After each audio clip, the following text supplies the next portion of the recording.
This is the plant. So it's alive. It's alive.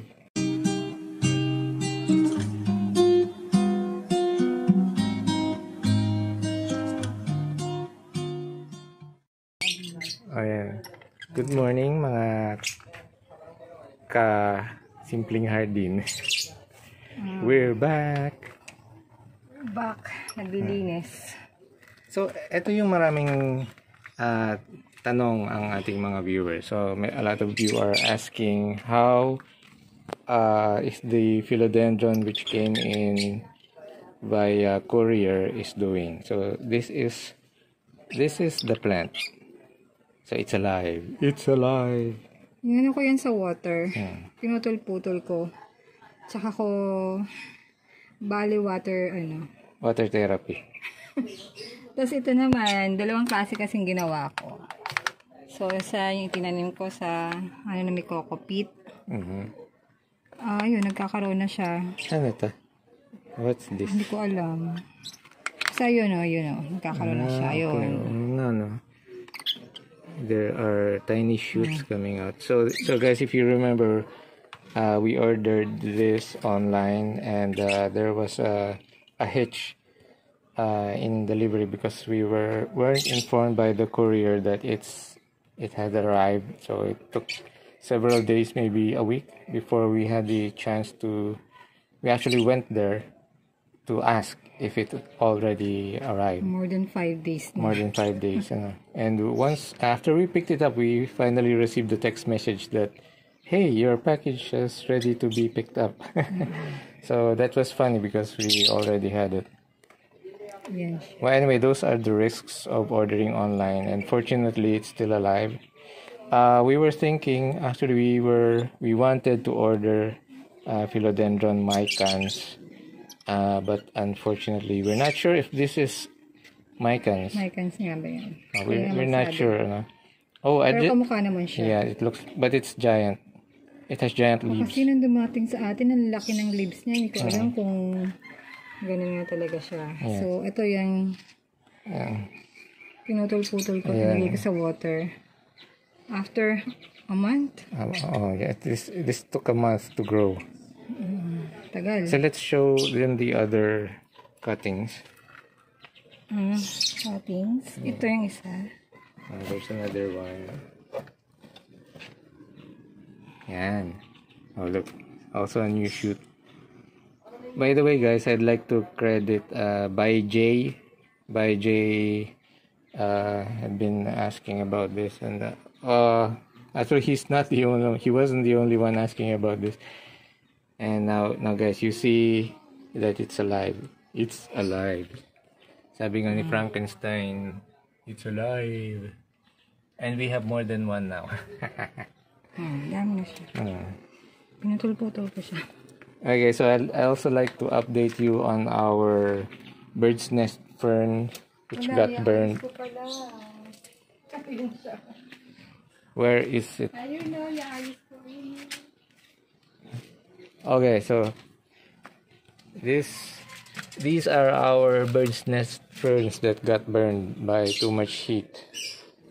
So they're pale and they're thin, so they're not looking very healthy.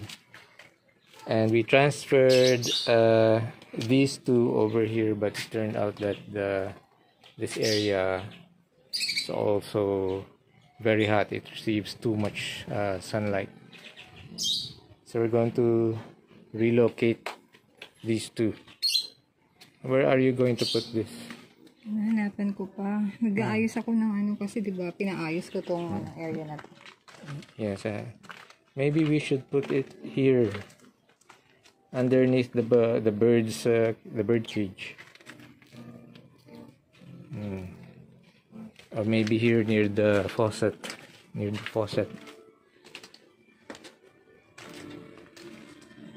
think this may be a good place.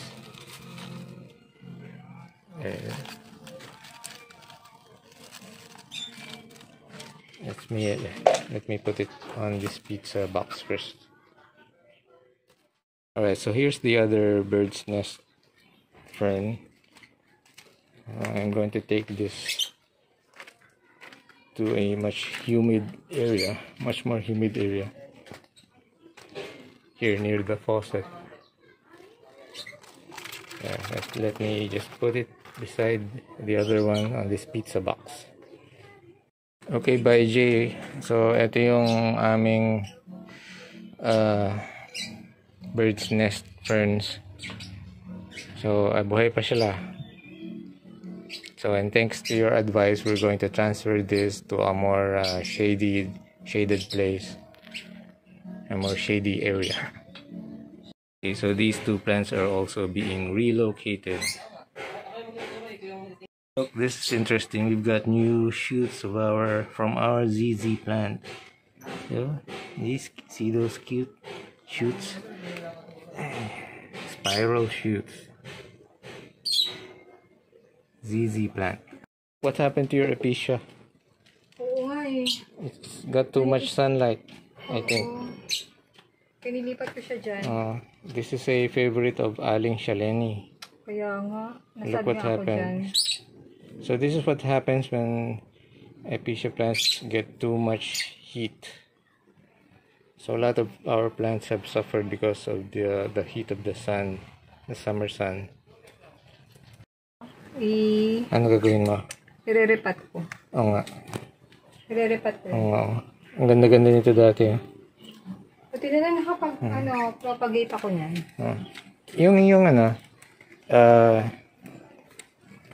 ang tawag dito? Yung pag-ere. Hindi mo siya pwede. Oxalis. Itong oxalis mo, your other oxalis. Where's your other oxalis?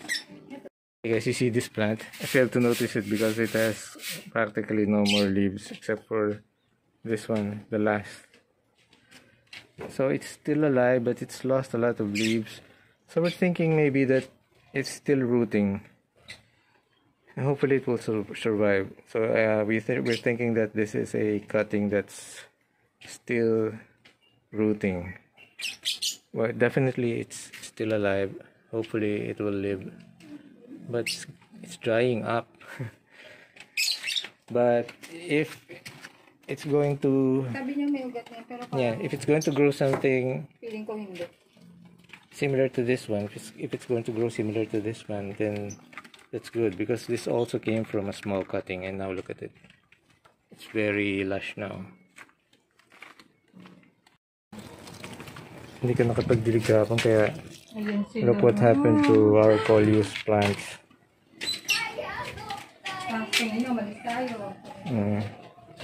So we have been busy lately, very busy. So we've had difficulty uploading new episodes. Look at this, needs water. So guys, hope you understand. Sometimes it's just like that, but we'll still continue uploading videos for you. And of course, every once in a while we'll be visiting new halamanans, and we'll be, so just wait for those episodes. And we really appreciate you guys following us. If any of you are still wondering why I am speaking in English when I could have just spoken in Tagalog in previous episodes, well, the reason why again is because our audience is international. So not everyone watching our videos know how to speak Filipino, so that's the reason why, even if I'm not really a good speaker, I do try hard, because we have people watching all over the world, so it's better for them to understand what we're saying than for them to open our channel and just find videos with people speaking in Tagalog and not understand what's going on. Say, what kind of plant is this? Aluminum? You don't know? Parang ganun. This is an aluminum plant.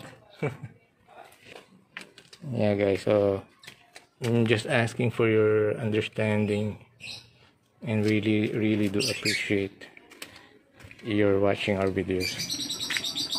What happened to your San Francisco? Look Nasadin. what happened to your Nasadin croton. sila. And look, it feels like rubbery, unhealthy. Oo. This is not good. No, look at that. Sorry mga plants ko. And look at this. Aray ko. Look at this. Sobrang init kasi dito. Yeah, just a few hours ago it was so hot we were melting inside the car. Hindi ko naman mga 9 o'clock. Grabe na init eh. This what happened. Is this still alive? Look, this is so sad. They're drying up. Look at that. They're all sad and withered. And the begonias also withering, burned from the heat. See, that begonia's burned. Everything's burning. Ayan o. Yeah, they're burning from the heat of the sun. Mainit kasi. Oo nga.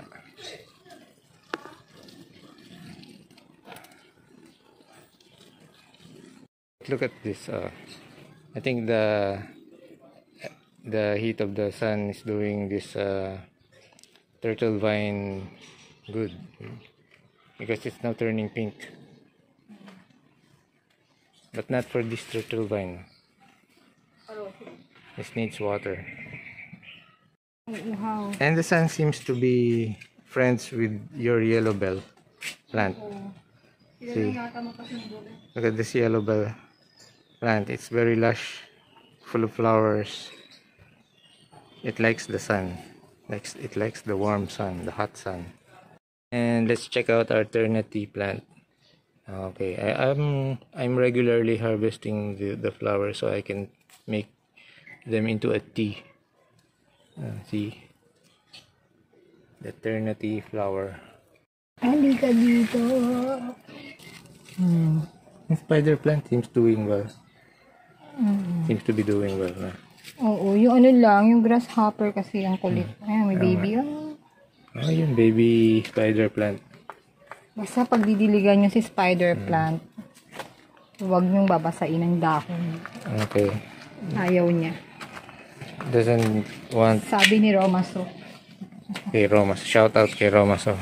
Gusto nyong mabuhay si... Grabe na uhaw lahat ng mga lamang ko. Anyari. Ganun talaga pag summer na.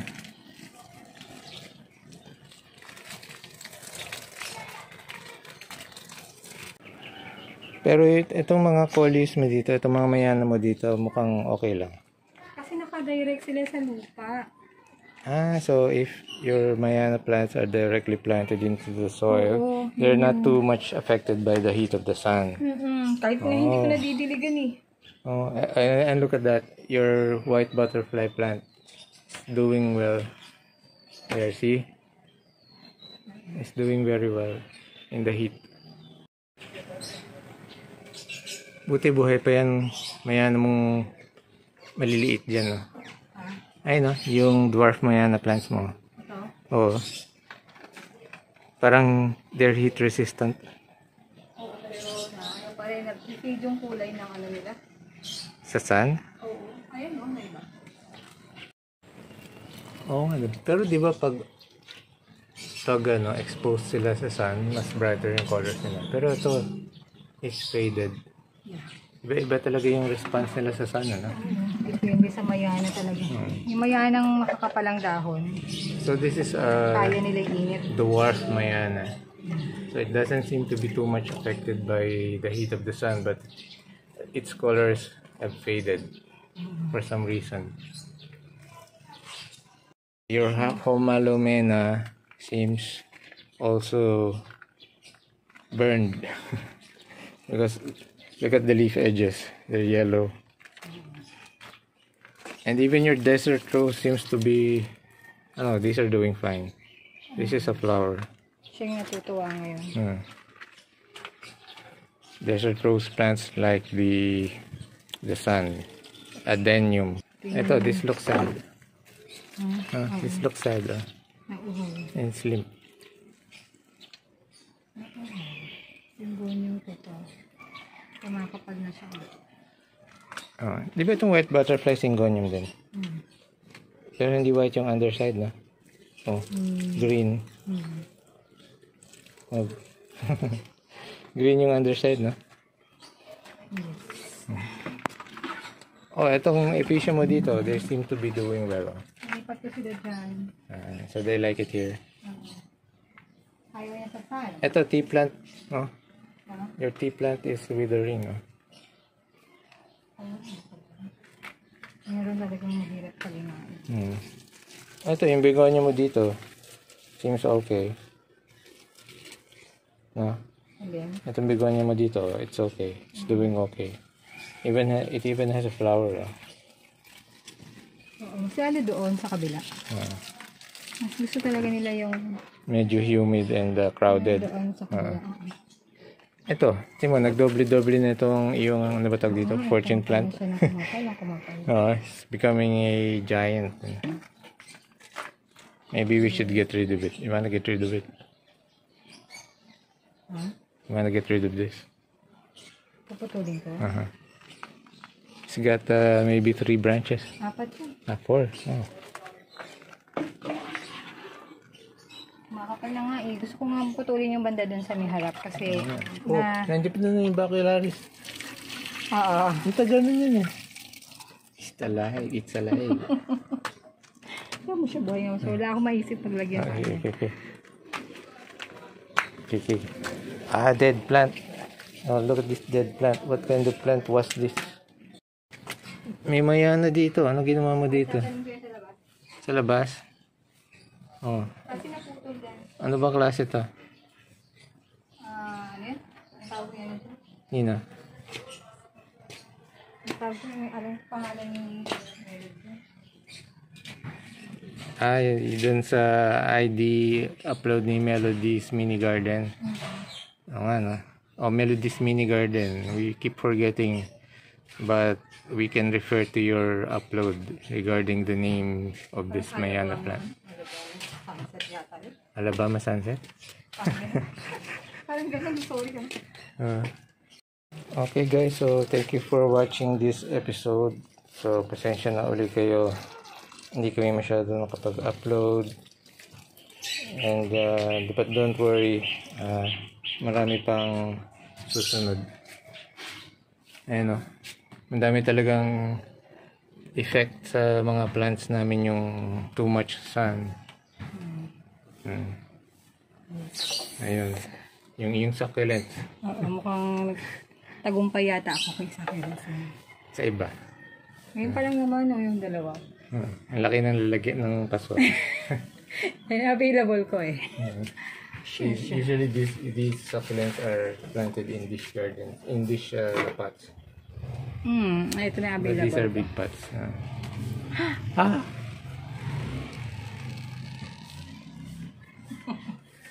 Okay guys, ano yan? Thank you for watching. See you next time. Don't forget to like and subscribe. Yes. Thank you. What?